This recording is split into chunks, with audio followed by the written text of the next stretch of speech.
In recent news, Tectone and NMP have found themselves in the centre of a debate after Tectone publicly pushed back against comments that NMP made about Nmplol, eventually leading NMP responding live on stream. The drama began after NMP suggested that Nmplol deserved a bit more compassion amid the recent criticism surrounding him. That didn't sit well with Tectone, who fired back during his own stream. Tectone argued that he didn't want to hear NMP lecture people about compassion, bringing up the past controversial remarks NMP made, while throwing racial remarks at NMP. Here's Tectone's response, followed by NMP's.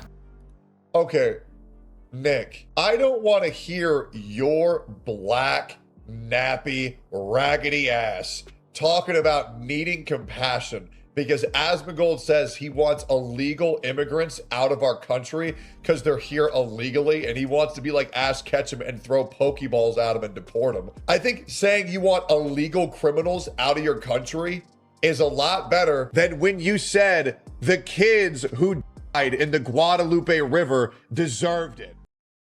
The black came out. Speaking of the black, you guys see what Techie said about me, bro? He called me nappy-headed, man. That was crazy. Why you being so mean, Techie? Yeah, he called me boy. It hurt my feelings, man. You were laughing so hard. Yeah, but I don't want the stream to know that. Yeah, I'm sad on stream, but off stream I thought it was funny. Oh man. Not gonna lie, I laughed too. Yeah, it was pretty funny. I'm not gonna lie. The way he was saying it was actually pretty funny. Yeah, I hold no ill will against Tectone.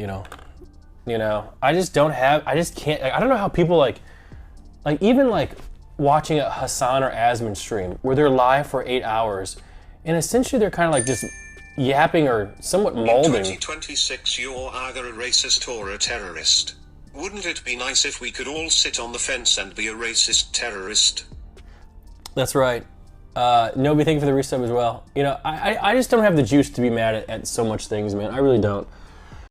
For many viewers, surprised by how calmly he handled the situation, a large number of people praised Nmplol for saying he wasn't personally offended by Tectone's jokes, noting that he laughed at some of the comments off-stream and said he didn't hold any ill will toward Tectone. Those viewers described his reaction as measured and appreciated that he acknowledged people can disagree politically without it automatically becoming personal. Others argued that Nmplol's response effectively de-escalated the drama, saying there wasn't much room for the controversy to continue after he openly stated he wasn't upset and had no interest in dragging the conflict out further. On the other hand, many people continued backing Tectone's original argument. Supporters claimed his biggest point wasn't the insults themselves, but that he immediately brought up Nmplol's previous Guadalupe River comments to challenge the idea that Nmplol needed more compassion. Some felt the point largely overshadowed the rest of the debate, with several saying Tectone's argument ended the discussion before it started. There were also viewers who remained critical of Tectone's approach. They argued that regardless of whether they agreed with his broader point, the personal insults distracted from the discussion and made it harder to engage with the actual argument. Others felt both creators were talking past each other entirely, with one discussing compassion while the other focused on previous controversies.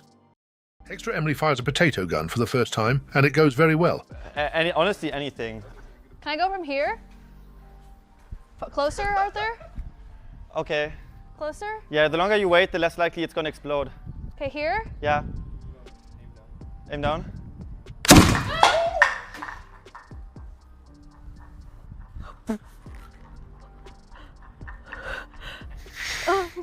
Okay, but I think we're good.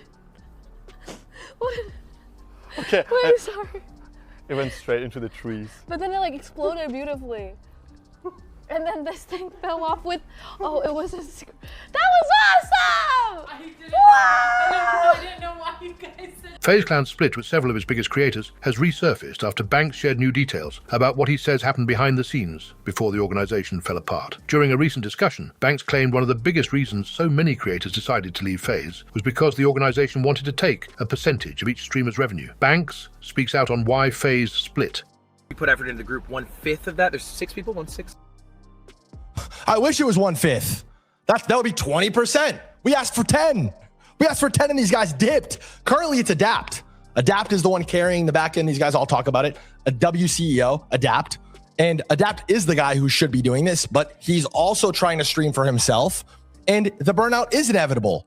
And it's impossible for him in his mind to feel like it's a fair exchange if he's doing 100% of the work for the group and only receiving 1/5 of the benefit. It's an imbalance, right?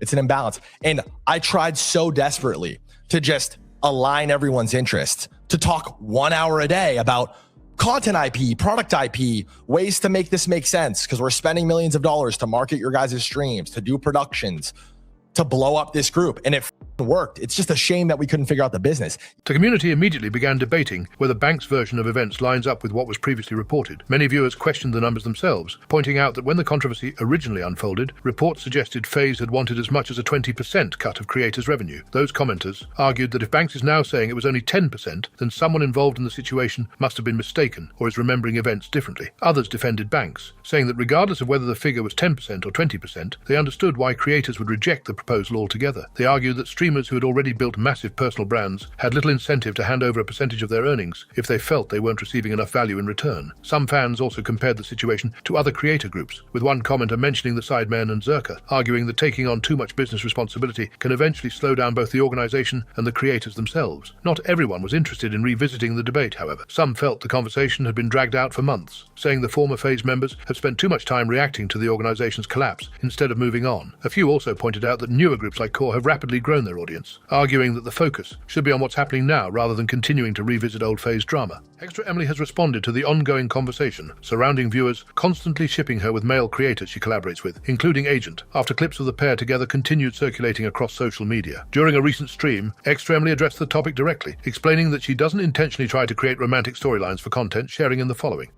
Have you ever done parasocial stuff? I don't. It's literally not my goal. Like, I just exist. I literally think, in my opinion, I never try to farm anything. It just happened, and then people just oh my god, I forgot. Oh yeah, that's but okay. I promise, I'm not like trying to farm. Like, there's so many times where I've like said me and Agent are friends. Yeah. Like, I've said that so many times. Yeah. But people like our chemistry. They like when we stream together, and I'm like, yeah, it's really fun to stream with Agent. Yeah. No. So it just happened. But yeah, Agent's a great friend, and I love collabing with him. Following the clip, the community was heavily divided over whether the shipping is something that naturally happens or something creators unintentionally encourage. A number of viewers agreed with Extra Emily, arguing that whenever a female streamer collaborates regularly with male creators, portions of the audience will inevitably begin shipping them regardless of what either person says. They felt fans often blur the line between on-stream chemistry and real-life relationships, making it difficult for creators to avoid those assumptions entirely. Others, however, were far more skeptical. Some commenters argued that shipping content has historically driven engagement across live streaming, pointing to previous collaborations involving creators like NMP, Agent, and others. They claimed it's hard to believe creators receive the attention that shipping generates without recognizing the impact it has on viewership, even if they don't explicitly encourage it. Another group pointed to Agent specifically, saying that if both creators genuinely want the speculation to stop, they may need to create clearer boundaries or address the topic less frequently. Some viewers felt that repeatedly denying the rumors hasn't stopped the speculation, while others argued that continuing to collaborate naturally keeps the conversation alive. Chubby gamer moment.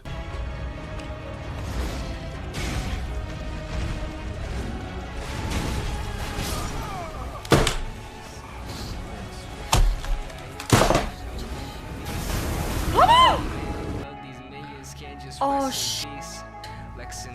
Oh shit. Rest in peace!